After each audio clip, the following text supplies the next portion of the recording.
I guess I'm gonna go. Well, this is gonna be my second video for YouTube, and I wanted to, well, actually, I want to try to start doing something like this once a week. We'll see. Life, you know. Anyway, I want to talk to all the homeschool mommies out there, maybe even daddies. Gotta ask you a question because you deal with it every day. And you might have trouble with this. I mean, sometimes this is more troublesome than academics. Let's talk about behavior. Everyone has it. Good behavior, bad behavior, socially acceptable behavior, behavior that's not. So let's go ahead and talk about how do we handle behavior. We all love it when our kids get up in the morning and they're happy and they'll eat their breakfast and they'll do what we want them to do. But how often does that really happen? Is that real life? If you're like me, and I'm guessing that there's more people out there like me, that's not always the picture. Sometimes our little angels don't act like angels. So, how do you handle the demon? That child that you gave birth to, that's acting ungrateful, that's screaming that they hate you, that doesn't want to comply, that wants their own way, maybe you might entertain selling them to the gypsies. Can I get away? Is that only me? Okay. As long as we are both here and we're both being real, let's think about it. What are some ways that we can survive parenthood? So, here's some things that I've learned. So, learn from my mistakes, my struggles, times when I contemplated bodily harm. They're 26 and 24. They're alive. Just saying. Anywho, some of the things that I've learned, and I have a full range of parental punishments, for lack of a better word. So I don't take off the table some of the traditional things that parents do to have the behavior that they need for the kids. But here's what I've learned. It is easier for you, seriously, for you. It is easier for you if you can gird up, reinforce the behavior you want, rather than extinguish, punish, or otherwise deal with the behavior you don't want. How can this be done, especially in real life? Because let's just face it, you and I are not in a clinic somewhere having a sterile environment where everything is exactly how we want it. Life is messy.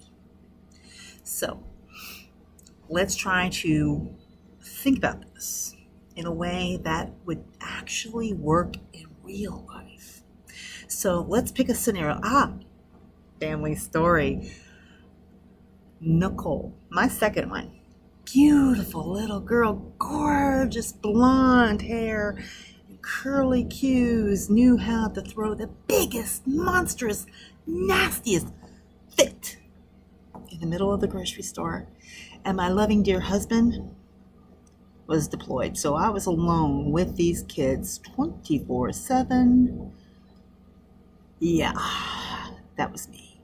So there I was in the grocery store, bringing my tired self and dragging along my two beloved, sweet kids who played this role, divide and conquer. Yes, one would go one way and the other would go the other way, and there I was.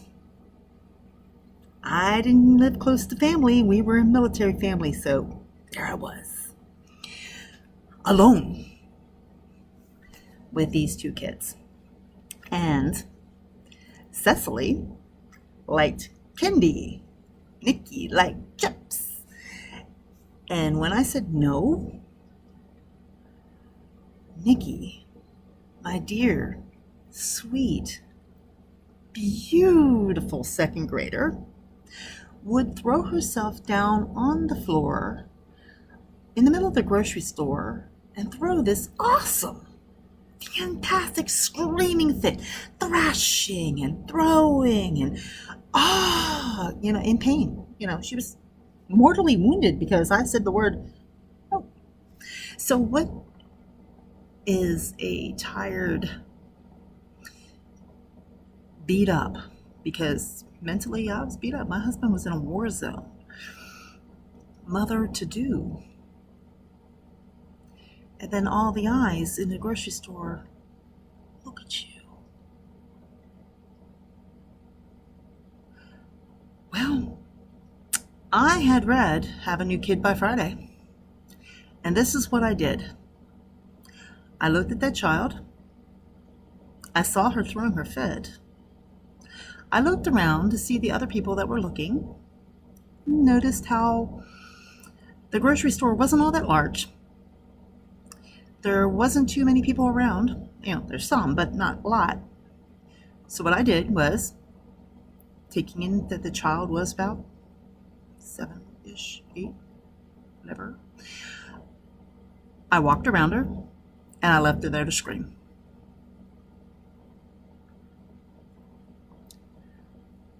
Well, Miss Nicole was quite shocked by that behavior. She did not anticipate me leaving her. So what she did was she promptly got up and ran after me. Now, I hadn't gone far because I did want to keep an eye on her. I was just around the corner, kind of peeking over, looking, but trying not to be seen, And when I saw her get running, I was like, yes! And I turned around and acted like I was not paying attention to her at all. She ran in front of me, and then she proceeded to throw herself down on the aisle again because I had not noticed that she was throwing a fit. So she wanted to throw this fit in front of me. I needed to be the audience. So that's what she did. And what I did, I was like, it's on. I took my grocery cart and I walked around her and I continued down the lane. That was the last time my young, beautiful little girl threw a fit in a grocery store. Now, granted, there are some major kids out there that know better fits to throw. Some might even knock some things down, depending on your child and your darling. Now, if you have a crafty child that might go ahead and throw things down, might empty a shelf, might really cause a scene, my advice, and especially if you're bigger than they are, would be to stand there and have that beloved child clean their mess up while they're throwing a fit and screaming. You might want to confer with the manager of the grocery store, but I would not allow that child to get away with that kind of behavior. You want to extinguish it because that is inappropriate behavior, and I would absolutely tell that child, this behavior is inappropriate. So you want to address the behavior. It is not the child that you're mad at, it's the behavior. Focusing on the behavior first. This is step one to key to success.